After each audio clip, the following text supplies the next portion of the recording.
Hey,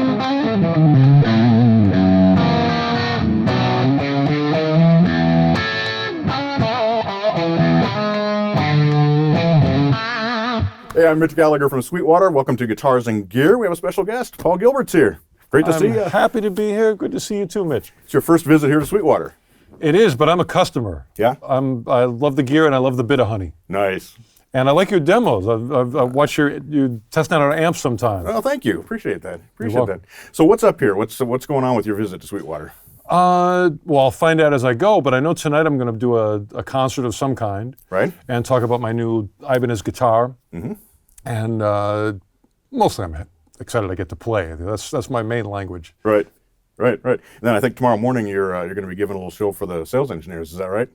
Bright and early? Tomorrow morning is an early one as well, but the early morning can be really good. I realized that some of the best music that I've done has been put together early in the morning for no other reason than that was the only time I could get a good rehearsal room at GIT when I was a student there. Otherwise, you had to sign up and you get, an hour a week. But if I got to the school at 7 a.m. when no other musicians were crazy enough to get up, I could always get the best room. Right. And also being a new dad, sometimes the early morning is the only time I can squeeze some practice in. So I rock the morning. Right.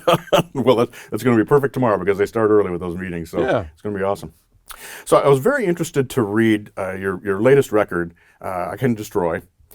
You said there that after 40 years, you've evolved your way of looking at the guitar fretboard and how you approach the guitar. Absolutely. Tell us a little bit about what that means. That means I'm actually starting to accomplish my original goal of wanting to play the guitar that I had before I actually played the guitar. Right. Which was, you have to imagine I'm 8 years old. I love rock and roll and Led Zeppelin and I want to play. And I had music in my head. And I had these riffs and melodies and I wanted to play them and I had the instrument and I had no idea how to get them out. And anybody who learns the instrument, we often have similar paths. You take lessons, you learn the scales, you learn the arpeggios, learn the chords. Right. I did the same thing as anybody. I mean, I was self-taught a lot as well.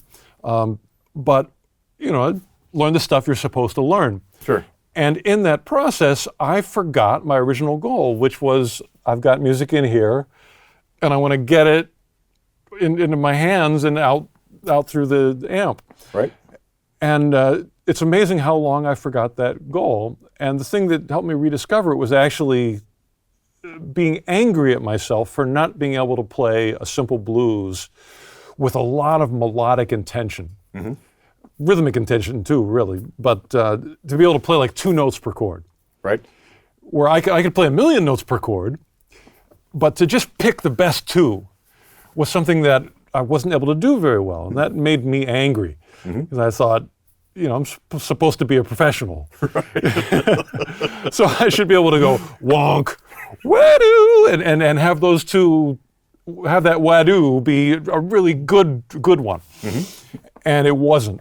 And so that became kind of sort of a personal mission, was to find, well, first of all, I've got to hear the best 2 notes, and then I've got to know where they are, and that was the beginning, and I'm about, 5 or 6 years into that now. Right.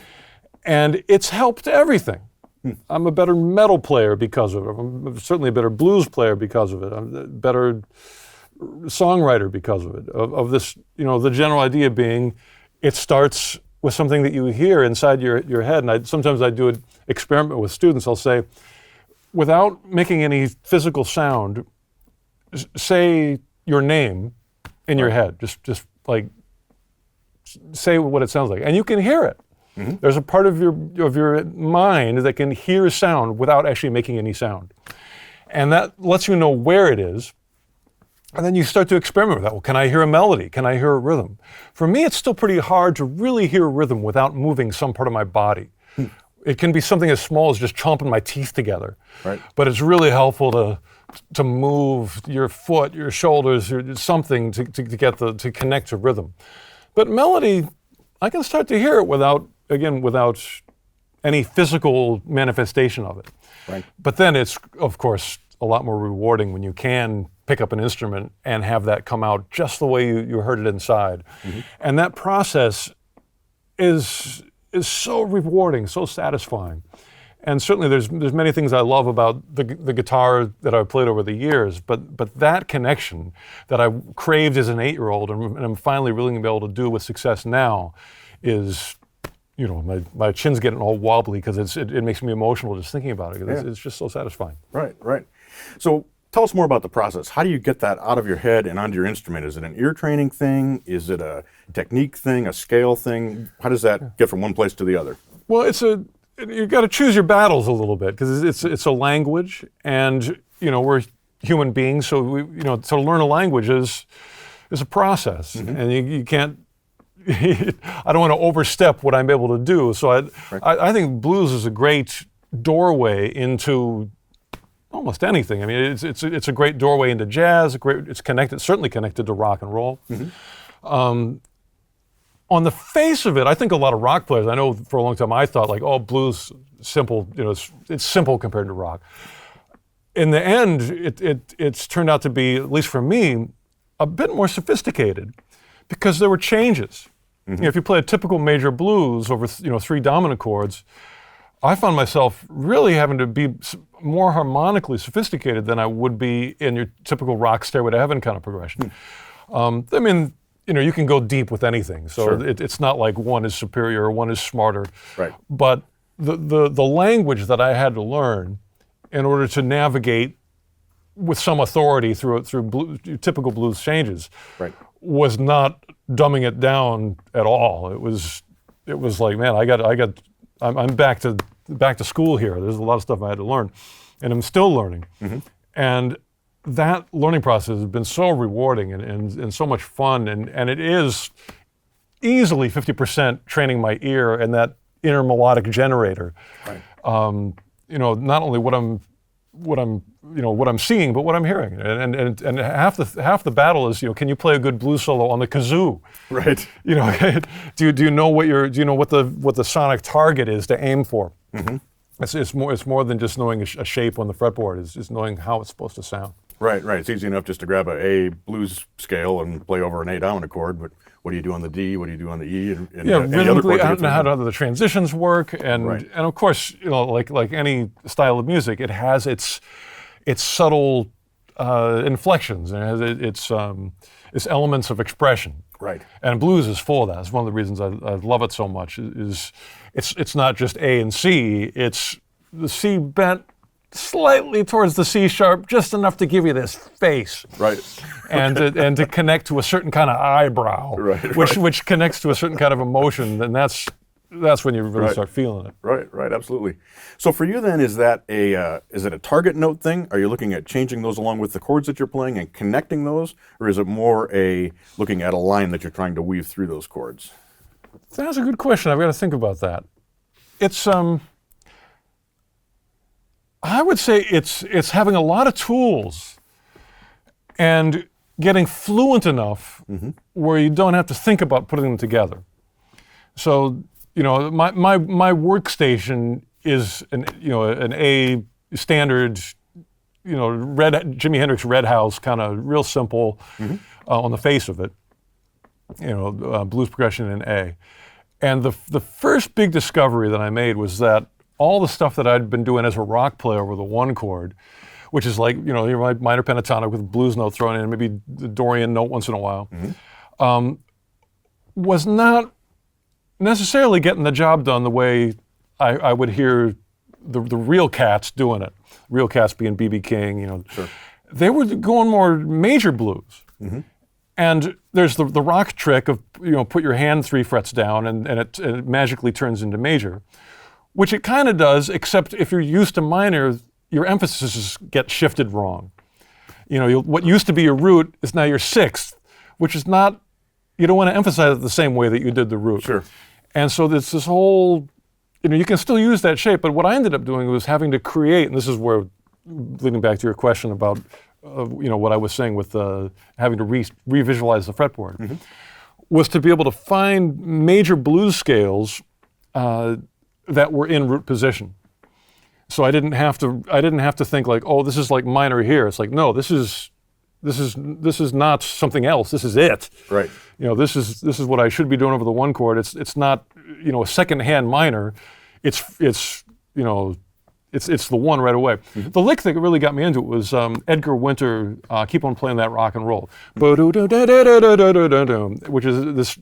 If you play that line, he doesn't play the ninth on the way up, but he plays it on the way down, which is kind of a tangle. Right. And I think he plays it on the keyboard and on the saxophone. So I don't know if there's guitars even doing it, but that learning that line on guitar really opened up a lot of doors. Mm-hmm. And then of course that can be turned into something that's quicker. You can kind of shred through it. But the other thing is just listening to BB and getting my first finger where I could bend up with it. Right. On the first string, but I didn't have a callus for that. Mm-hmm. I had a callus for bending down, but not one for bending up. So physically, that became really important. It took me 6 weeks of going boom, beep, boom, beep, out, boom, beep, and finally after 6 weeks, boom, I could make it sing. Right. And that opened up so many doors. And it just got to the point where I started to hear where things should shift to the 4-chord, mm-hmm. and the 4-chord turned out to be where the minor stuff worked, which totally surprised me. Right. And then there were the little tweaks with minor. I found if I left out the 7th mm-hmm. in pentatonic, if I just did 1, 3, 4, 5, no 7th, maybe put in the tritone. That could be kind of cool too. But I leave out the 7th over the 4-chord. Now this language. I hate talking like this because unless you've got a guitar in your hands, it's hard to visualize it turns into fluff really quickly. But just that sort of thing, realizing if I leave a certain note out, mm-hmm. it focuses what I'm doing. It makes me sound like I really mean it a little more. Right. And that's been a big part of it, is going like, okay, I know these 7-note scales. To me, I almost just laugh when I think about 7-note scales anymore, which is the major scale modes. You just hardly ever need that many. Right. And it would be like, here's your target, but I'm going to shoot in every single direction. And hope that when I shoot over here, it's going to land. No, focus them this way, mm-hmm.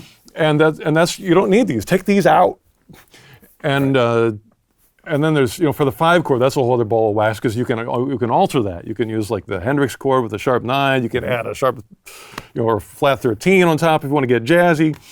You can make it just a straight James Brown, dominant 9 chord, right. And then the solos can match up to that, and sometimes. Over the 5, sometimes the simplest thing sounds the best. You just do your Johnny Be Good, which if you relate it back to the 5, is actually kind of sophisticated, right? Harmonically, it doesn't seem like it because you're just doing the typical lick, but harmonically that's kind of cool. And I've heard Van Halen do some stuff like this. His solo on Little Dreamer, mm-hmm. where he goes wow, is so sophisticated. And it's just the Johnny Be Good down a whole step with like one little tweak. And his dad was a jazz clarinet player. Right. And when I was figuring that stuff out and going, I wouldn't have thought of that. And it made me start to research clarinet players. Because Pete Townshend's dad was a jazz clarinet player. And I thought, around the house, that informed their ears. Sure. So I started researching, and I found Jimmy Hamilton was a guy I really liked his stuff. And then that got me into sax players as well, and a guy named Johnny Hodges, mm-hmm. who's a sax player for Duke Ellington. And both those players are not like ripping fast at all. They're just playing like textbook, cool, every note has intention on it, blues. Right. Which is wonderful for guitar, because if you copy guitar players, we tend to do the same stuff. Mm-hmm. We do that Johnny Be Good lick. It's a great lick, but everybody's heard it a million times. Right. The licks that I stole from Jimmy Hamilton, I've never heard a guitar player do these. Right. And they're so cool, and I just sit there and look at them and go like, I wouldn't have thought of that, I wouldn't have thought of that, I wouldn't have thought of that, but I'm so glad somebody did, and I could steal it from him because this is so hip. Right. Right. So as you can tell, I'm going on and on and on because it's all good stuff. Number 1, had coffee. 2, I'm excited about this stuff. Well, I think that's a much more common thing with a jazz player to steal saxophone licks or trumpet licks than it is for probably a rock or a blues guy, at least people that I talk to. So moving into that is going to take you in a little different direction as far as what you bring back to your blues playing. Yeah. And it's all about sort of being ready for it too. I think if I would have heard this stuff when I was 17, I might have gone like, the drums aren't loud enough. Right. You know, I needed more like adrenaline-filled music at that part of my life. Right.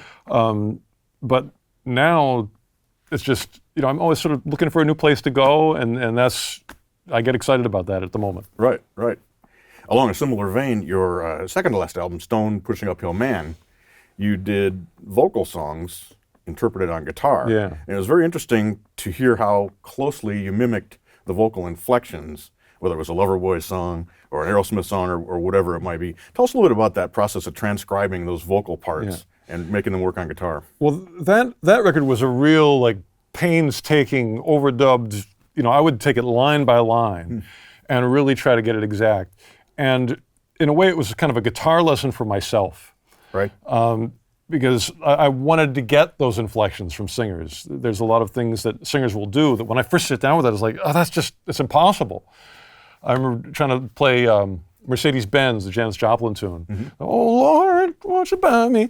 And that first, oh, Lord, the way the whole thing is just, you know, when you try to play it on guitar and really try to play it. Right. You know, really try to get it like she does it. You know, it's pretty much impossible. But to try to get close to it, to try to get something out of that was so valuable and gave me so many ways of looking at the fretboard that I hadn't before, because it's all about more like horizontal playing. Because in order to play like a singer, there's a lot of sliding. And in a way to improve my slide playing as well, but you can get that with, you know, just sliding your finger. You don't necessarily need the slide. And but then for the whole record, there were licks. There was one lick I found both, like Steven Tyler, I think Paul McCartney. It was this, and it was the usual pentatonic notes, but in an order that was kind of inconvenient on guitar. Right. There just was no way to really make it where it was. I mean, every single fingering I found was problematic, but there's still ways to make it work. You just had to know, you had to be ready for it. Right. You had to practice it enough where, okay, I know this is coming, so it's a big down. As long as I got my target, I can make it. Right. But it was something I could never improvise just from on the spot. And to me, to get that really cool lick from a singer and to play it enough and practice enough where it becomes part of my vocabulary, I really feel like I'm moving forward there. And so that was a big part of doing that album was that kind of work. Right. Right. Did that inform your songwriting then when you moved on to the next album when you were working on the music? Oh, let's see. I think that when I wrote the songs for that, it was a lot of that came from writing the vocals first, or writing the lyrics first. And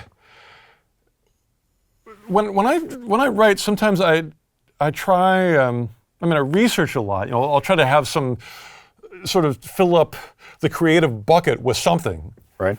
But then when the actual process happens, if everything is going well, I just try to have fun. And so that can be hard because it's, I still am kind of, you have this ingrained philosophy that if something's going to be good, you have to work at it a lot. Right. But really, it's music. And the best stuff comes when you're having a great time. And it's a hard lesson to learn because, again, you know, there's a part of me, and I think a part of a lot of people is like, okay, we've got to work hard, we've got to suffer, this has got to be a hard, grueling thing, and maybe there's elements of that, but in the end, the best stuff comes when you're just going like this. I'm really enjoying this process, right? And I think that often leads to good results. Is that the way your songs come together? Are you just working around the lyrics and applying melodies to them? Do you get a chord progression first, or how does that whole process come together? Well, I usually have some musical ideas from a lot of it comes from I call it stealing, but it's more just I want to just assemble some tools. So, for an example, there was a Chaka Khan cover version of Night in Tunisia, which is a jazz standard. Sure. And her version is ridiculously cool and way beyond my knowledge of chords. And so I actually called up a friend of mine who knows about that kind of stuff and took lessons from him. Said, I want to go through this tune and figure out what the chords are.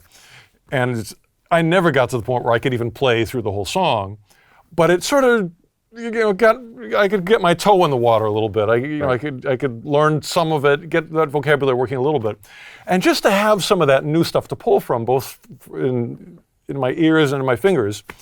Then when I go to write, I've got some more tools. It kind of excites me, like, oh, I've got this new thing I can try. Sure.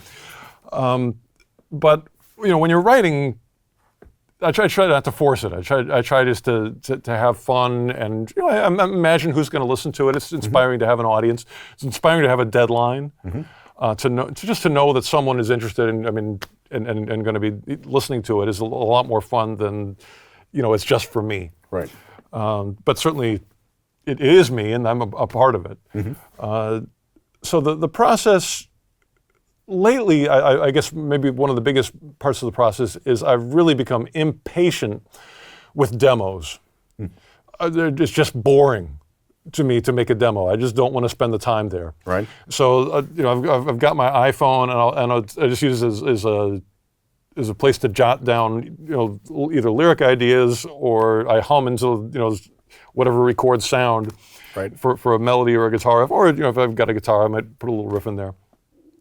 And then for the last album, I Can Destroy It, I just hired some great musicians. I'd bring them, this really primitive skeletal version of the song, and because they're great musicians, within an hour we'd have an arrangement. And that kind of super fast forward version of primitive to sophisticated in terms of arrangement and sonic. From this little on the cell phone to this giant sounding thing with a full band. Right. That's inspiring too. And so, I've certainly been the demo master before, where I got everybody's part worked out, and you spend a month making a demo for a song. But maybe because I'm a new dad and half my time goes to being a father. Right. There's just not time for that. Right. So do you go into this arranging process then that you did with the band members? Was that done before you went in the studio, or was that as you were actually cutting the song? Sometimes both. But with good musicians, you can really do things quickly. And so many of my favorite records from the '60s, when you read about how they were cut, all my favorite Beatles stuff, you can see the interviews, and they're like, Ringo and George never even heard the song until John and Paul brought it in. 2 hours later, they have this song that, changed the world. Right. And, there's every single way of making music. I'm sure Bohemian Rhapsody, they probably had to rehearse a bit. Right. In the 80s, production sort of became big, but so there's no one right way of doing something. But I enjoy that immediacy of it, that urgency. It was born. This music was born right now and recorded right now, and it's all in the moment. Right. There's a spontaneity that comes from the musicians laying it down that way as well, when it's fresh and they're still kind of understanding. Yeah. And it's certainly connected to the style as well. I have been gravitating to things that are more bluesy and raw, and that's my playing is more like that. And I remember in the '80s with Racer X, we would rehearse for a year before we would go in the studio. Right. And the idea then was like, we're going to be like a military unit. We're going to be like the Chinese Olympics, right, where everyone's doing exactly the same thing at the same time, and there's no jamming, and it can be beautiful and great. But to me, that being in the moment and improvising and being able to play what you hear and what you feel right then is just so satisfying that. Even though it can also, you have that moment of like, that's a huge clam, and I wish that hadn't happened. Right. It's balanced with, we created something that I never would have been able to plan out, and it's magic, and it's all worth it for that. Right. You mentioned, I think on the last album you worked with Kevin Shirley, is that correct? Yeah. As a producer. And you mentioned that one of the good parts about working with him was the fear he inspired in you. Because of not being allowed to do a lot of overdubs. Yeah, exactly. Tell us a little bit about that fear. What does that mean, and what does that drive for you? Well, I was mostly fearful as a vocalist. Okay. Because I'm a much better guitar player than I am a singer. So as a guitar player, I don't feel too bad about everything being a first take. Okay. For a vocalist, I was a little more concerned. So I did two things for that. One was I brought in a couple other, a couple of the guys in my band sing also, and they're much better singers than I am, so I knew I could rely on them, to beef up the harmonies and that kind of thing. Right. And the other thing was just to make sure that I sang in a range that I was able to, that was reliable to me. Which is a very different philosophy than my early solo records, where, this is like when the ADAT first came out. It's like, all right, I can build a digital studio in my house. I can spend hours editing my voice to make it right. Right. That was my dream then. It's like, because, I'd been with Mr. Big where we did most stuff, first couple takes. And I thought, I can't wait to just get home and tinker, do a million takes, edit it forever. And, that seemed like a really wonderful thing to do. Right. Until, of course, then the tour happened, and I realized I can't sing any of these things that I built in the studio. Right. So that's another thing. Is like if you can pull it off in a couple of takes in the studio, chances are the tour is going to go well because you can really do it. Right. Right. You're not creating some monster that's unrepeatable. Right. Right. Exactly. So tell us a little bit about what you look for in the musicians that you choose for your bands. Oh, let's see. Well, it's the stuff that I do tends to be a combination of, the musoid million notes per second, and also hopefully good grooves and stuff that can be very simple. And to find people who are able to do both of those is tricky, because sometimes people who can play, people who are virtuosos are they can't quite take off their Superman cape. They want to be virtuosos all the time. And then people who have a great groove, they may not have, the vocabulary of, I need to do some vicious scale run, and they may not have ever put that part of their language together. Right. So, but I have to say the groove part is first and foremost. I'd much rather have somebody who can just lay down that, especially because I'm the, if they can do that and I can go crazy on top. Right. So that sort of works. And it depends on the songs as well. And the songs I was doing for this album, there were vocal songs, so I wanted to have people who could sing to do the harmonies. Right.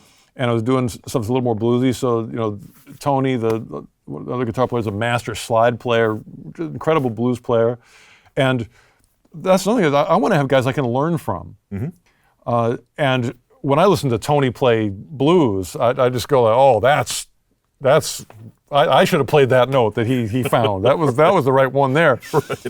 And Freddie, the other guitar player, he's great as well. And they're just, it's inspiring to have them around, both as great musicians and just to have, it's nice to have a band to bounce ideas from, because when you're by yourself in the studio and you've got the blank paper syndrome, it's like, okay, I can record anything, I can write anything, that can be really overwhelming. Right.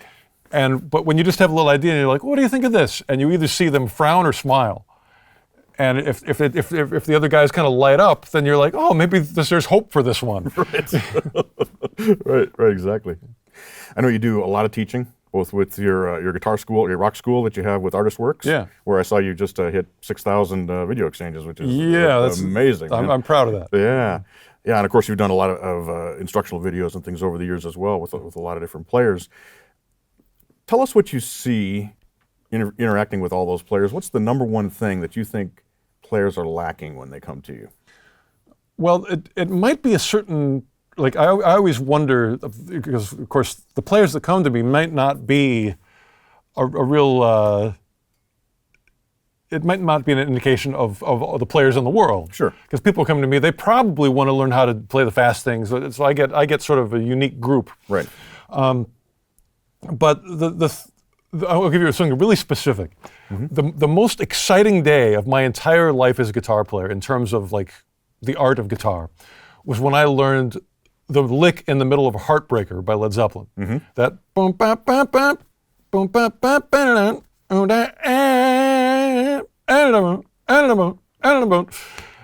I was just like, that's it. I figured it out.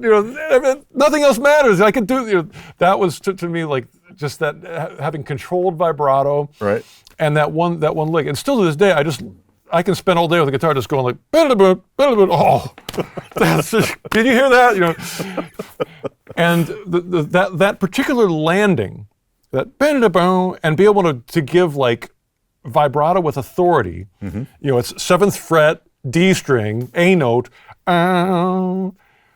That's pretty rare, at least among my group. Okay. I mean, maybe if I went to the blues school, maybe everybody'd be landing that, and they'll be struggling with scales up and down. It might be, but my guys, they, of course, I get them on the path pretty quickly, and I've really learned a lot of the ins and outs of how to make that easy and work, but there's a lot of right.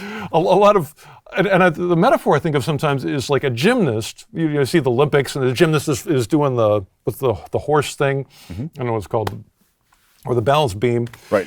And they're flipping in the air and doing all this stuff. And the last thing is they wonk, and they've got to land it. Yep. And sometimes they stumble a little bit, and the landing is everything. And that's the landing. And you either got the landing's got to be beautiful, and it's got to be confident. It's got to have authority. It's got to be how you hear it. And at least that's my world. I mean, that's what I want to hear. Right. Everybody might want to hear something different, and that's okay. But that's that goes back to me being a 12-year-old kid and just going like, that's the sound that I wanted all the time. Right.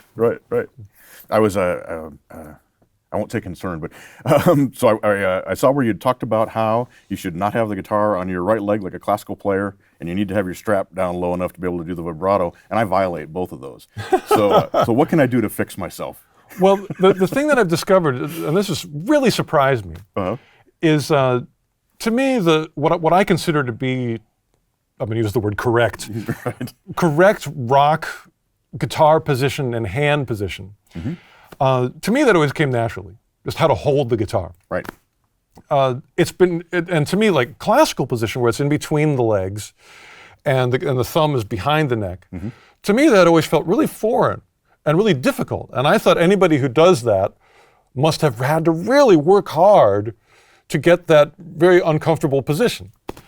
From what I've seen, a lot of people, that's their instinct, which is just, everybody's got their instincts, and instinct is instinct. There's no explaining it. Right. And somehow I ended up with rock instincts. And I really, I hope that I'm helping my students, because it's a rock school, I'm trying to get them to play rock. And to me, the position of the thumb, being over the neck, it doesn't have to be all the time, because if you do a bar chord, then the thumb's behind, because it has to be. Really big stretches, thumb's got to be behind.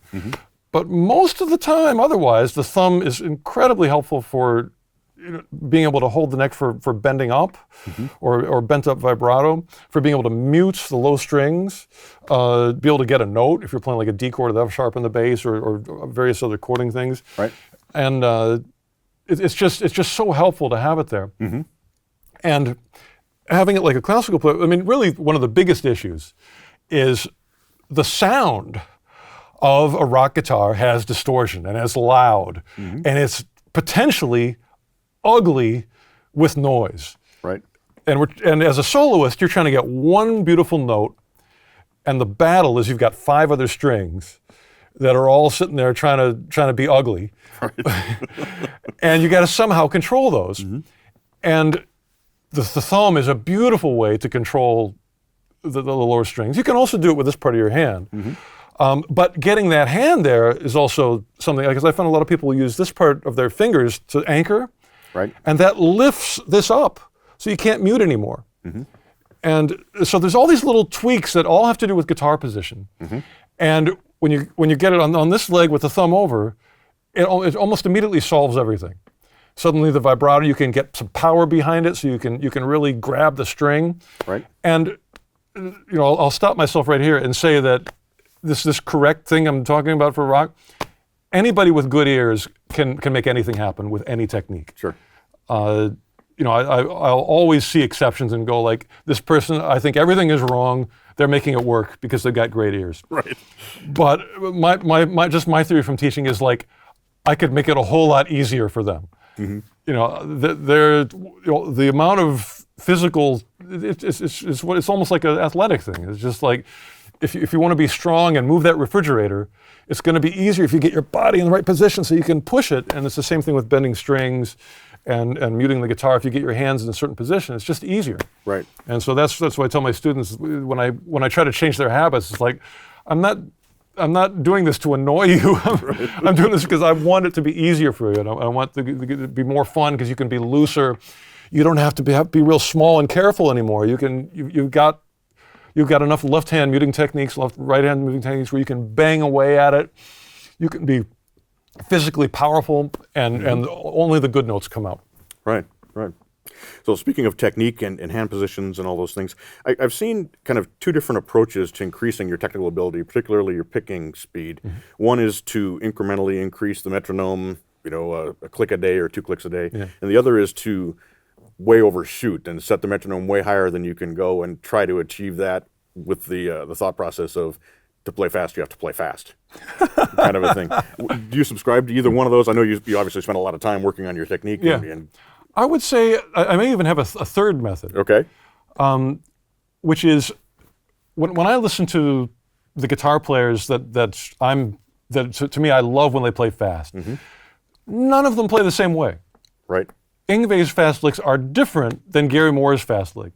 And Gary Moore's fast licks are different than Eddie Van Halen's. And Neil Schoen's fast licks are different than Neil Giraldo from Pat Benatar. They've all got different stuff. And I think the reason for this is in order to play fast, it's got to be easy. You can't speed up something that's difficult. So you got to have something that's really streamlined and efficient and easy. And in a way, it's got to be custom built for you. It's got to be a lick that's easy for you. And the way to find that is you find some little thing that's working. Mm-hmm. And you go, wow, I've got this one little lick and I can really do it. I can make this thing work and it's indestructible. And what I mean by that is I can speed it up and it doesn't fall apart. It doesn't get messy. The notes are still clear. Right. It still sounds good. And, I can put that physical strength into it and it holds together. It's not so fragile that it starts getting messy or the hands get out of sync. I can really put some muscle into it and it stays in one piece. Mm-hmm. Then you take that and you start coming up with variations. And when I was a teenager, that's what I did. I had one lick, which was the lick at the end of Sweet Leaf by Black Sabbath. And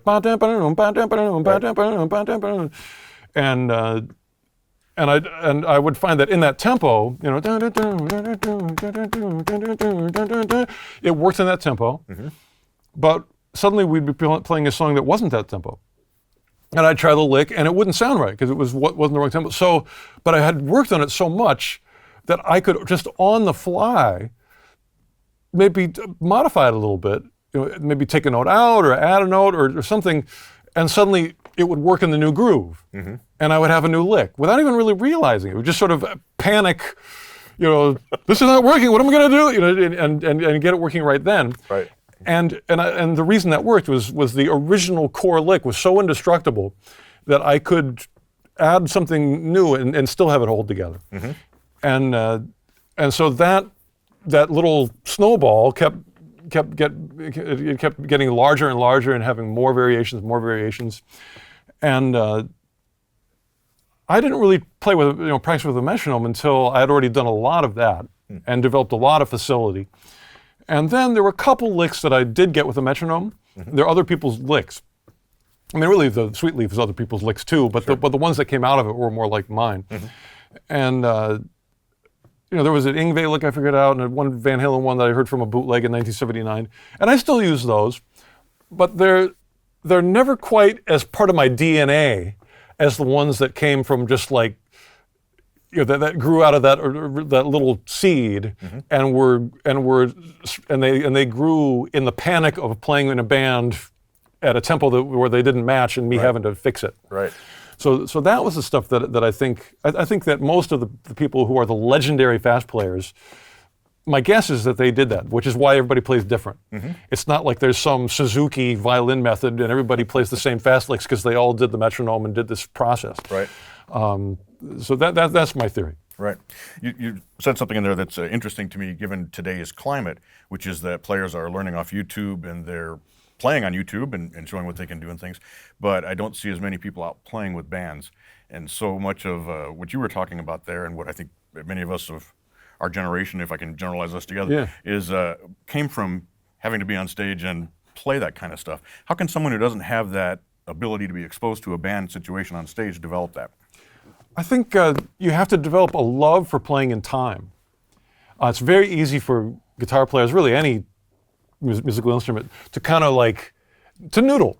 You know, you got your stuff and it's sort of music store licks. You know, you pick up a guitar and I'm test out a guitar, and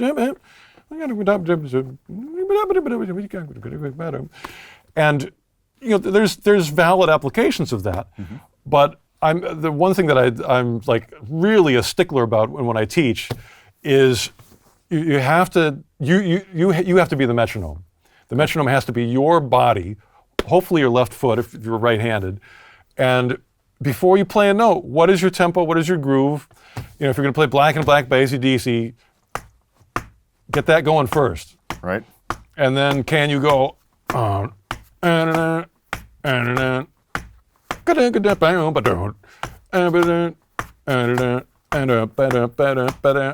this is just solid as a rock. Right. And that's one thing I'm really thankful for about my experience as a teacher, is I practice what I preach, and every one of those 6,000 videos that I made starts with me going 1, 2, 3, 4, and I play the example with the foot stomping. And this has, you know, my human metronome that resides inside of me is so much stronger than it was at the beginning of this whole teaching journey. And I just love it. My ability to play in time and to have a rhythmic vocabulary. It's funny, like rhythmic, I think it's easy for guitar players, or really human beings, to be visual. And guitar is a great visual instrument. You can look at the neck, you can see what a D sharp looks like because there it is. It's right next to the two dots, you know. Right. But how do you? And I suppose you can see rhythm because if you're a good sight reader, but I'm not a good sight reader. So how do we perceive rhythm?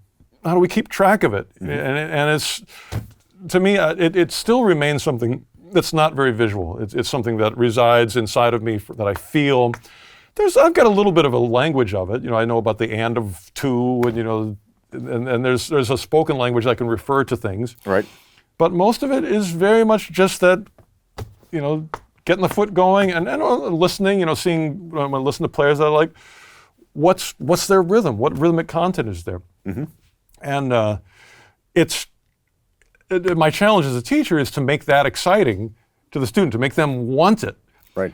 And I hope I can do that, but for no other reason than I enjoy it so much, and it's enriched my musical experience so much to connect to the rhythm and to make sure that what I play has just as much rhythmic structure as what the drummer's doing. Right. And you know, I mean, there are certainly places where it's really cool to break the rhythmic rules and to either time squeeze. You know, you put 5 notes where 4 belongs, but you still got to land it. Right. And as long as you land it, it just creates a little tension and you resolve it. But if it doesn't land right, you know, again, you're the gymnast who did something beautiful and then you fell at the end. Right. So you know, that rhythmic, just being able to feel it, whether it's your foot, or your teeth, or your shoulders, and I'm a horrible dancer. I mean, the reason I play guitar is because I don't want to dance. So, but you know, just having some part of your body that's moving is so it's rewarding and it's enjoyable and it really helps your music. Right. Awesome. That's great. That's great. So I have one last question for you. When I have a musician on your level here and we're chatting, I like to ask, what is it that makes a great musician? Well, I guess that it's listenable. That you produce something that's you know, that people want to hear, or that at least you want to hear. And I suppose the constant desire to search. I mean, I probably had the best gig I've ever done about 20 years ago. Mm-hmm. I remembered it was in Taiwan. I was doing a clinic tour. I was playing with backing tracks, so everything, the band couldn't screw up. Right. And I had a flawless performance. I didn't make one mistake, played everything perfectly, killed. Mm-hmm. And then, ever since then, I've kind of, I mean, I don't think I really thought about it. It wasn't like I had the epiphany then. But it just felt like, okay, well, what now? Mm-hmm. I don't want to do that again. I did that. Right. And so I don't want to be just playing the same thing perfectly. Mm-hmm. I want to find new things, and and that can be a challenge. Sometimes you really have to research to find that new thing that excites you. Right. Because you may look at all the music that you're familiar with and go like, well, I love it, but why would I ever want anything new? I mean, I've got the Beatles catalog. I can just listen to that forever. Mm-hmm. And so, it's sometimes I fail and I don't find something new. Right. But these days, it's so easy to get new music. It really is. With the internet, you can find new stuff. And specifically one of the best ways to do it, you find a musician that you love. You look on Wikipedia and find out who they listen to. Right. Whoever it is, Richie Blackmore. Who was he into? Where did he get his? And go back and listen to them. Mm-hmm. And that's a wonderful thing about the age of rock and roll. When I started playing rock guitar in the mid to late 70s, rock and roll was only 20 years old. Right. I mean, there's of course other great music. There's classical music. There's great things to pull from, mm-hmm. but now there's even if you just want to stay in rock, there's so much more of it to pull from, and there's the soil is rich and fertile to grow your own brand of it, right. or whatever music you're into. Right. So research and find new things to love and make it your own. Right. Awesome. So we have to thank Ibanez. Oh, absolutely. Bringing you in with your new guitar. Tell us about the new guitar and what's happening with all that. I love my new guitar. It's called a Fireman. Mm-hmm. It's an Iceman upside down, which is just sort of a bad pun, but it is what it is. And it's to me it was something that I actually did because I had back in the year 2000. I was trying to remember when, but it would be easy to remember because I had Ibanez make me a 2000 guitar. Mm. I was playing a gig at the Tokyo Dome in Japan, 50,000 people or something crazy. Right. And it was for a New Year's gig, 1999 going into 2000. Mm-hmm. And I asked them to make me a light show guitar. It had lights mounted, a big battery pack, and it blinked on and off, and it was in the shape of the number 2000 with a neck attached to it. Nice. And so they did a beautiful job. It actually sounded really good. And then I got home and I called them up and I said, yeah, I've got this idea for a new guitar. And they said, can you just make it a normal shape? And I thought, the rebellious creative spirit inside of me was like, okay. And I went to the Ibanez website. I've always loved the Iceman because, growing up in the 70s, Paul Stanley from Kiss had one and right. Rick Nielsen from Cheap Trick had one. And, but I thought, I just got Photoshop and I thought, well, what happens if I flip an Iceman upside down? And I thought, well, you couldn't get to the upper frets, but I thought, well, with Photoshop you can, and I, erased a little section to make a cutaway. Right. And it was just sort of me being rebellious because they told me not to do something, so I thought, well, I'll not do it, but I kind of will. Right. So I took their existing body style and made something unusual out of it. And I really didn't know how it would be as an instrument, and it was so good. I just loved the way it resonated. Mm-hmm. And every classic guitar resonates in a unique way just because of the wood and the shape it's in and the way it feels when you pick it up. And again, my motivation was just sort of to be a punk, right. To misbehave. Right. But out of dumb luck, I got something that was a really great instrument and just resonates so well. And I've got collection of a bunch of these instruments, all with different pickups and different woods. Every one of them is just wonderful. But the new one has mini humbuckers, which is sort of an unusual pickup. You don't see those very often. And man, DiMarzio just hit it out of the park with these pickups. They're my fear was that they might be a little harsh, because I used to play these old Epiphones when I was a teenager, and they came, the vintage ones had minis on them, and they were a little bit ouch, and so I thought maybe that was the nature of the pickup, and it's obviously not, because the DiMarzios are just warm and they just sound good for everything. They're nice. And I'm a pedal guy, so I like to have just a basic great tone, and then with pedals, if I need distortion, as much as you want there. Right.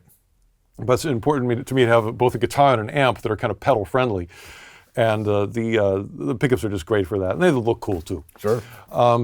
But it's my favorite body style in the world because it just resonates so well. The neck is a nice thick one, which actually to me is where a lot of that resonance comes from, is having a formidable neck joint, right, and enough wood on the neck, so it's really and another thing is I use really light strings. I love to bend so much. A lot of times I've got 9s or even 8s on my guitar, and to have an 8 sound that big is really says something good about the guitar. Right. And to me it's I like the way it looks just because it's unusual, and it doesn't really have a certain style written on it in terms of shape, other than it doesn't have a certain style, but it's got style. That's awesome. And I grew up with the dime store guitars, and the Japanese imports from the '60s. That was what was around in the music stores when I was a kid. So I like a little bit funky. Right. And so I tried to design that into it with the pick guard, and it's got the backwards volume and tone control, which came from playing a Les Paul with those little pointy things and ripping up my pinky. Right. And I just wanted the volume control on the outside where I wouldn't hit anything sharp. Right. So and it's got tall frets, because basically it's kind of built for the three things that I at least at the moment try to combine. I want to have a rock tone, jazz, as smart as a jazz person, and blues feel. And I guess the only jazz element is the fact that there's dots in the fretboard, because if it's got like complicated inlays, my brain starts struggling. Like, where's E flat? Because with the improvisation I've been doing, I'm getting into those adult chords and adult notes, and so I need simplicity. I don't want the 24 frets, because that's too much to see. Right. Plus, I can't hear those notes anymore; they're too high. Well, we'll look forward to hearing the guitar tonight. You can be Fantastic. playing that, and we're glad to have you here. You're heading out to Masters of Metal 2 with Dave Mustaine and Zach Wilde coming up here in a couple months, right? That's like a camp. Yeah. I've got with Mr. Big. We're doing a month of touring in Southeast Asia, and a month of touring in Europe, and then at the end of the year, I'm probably going to do a record. Oh, nice. I was going to ask when we could look for some new music, so that's awesome. Thank you very much. Great to have you here. Thanks for You too. your time. Thank you. Appreciate it. And thank you for joining me for Sweetwater's Guitars and Gear. Be sure to tune in next time. We'll have more guitars, more amps, more effects. We'll be making lots of music. I'm Mitch Gallagher.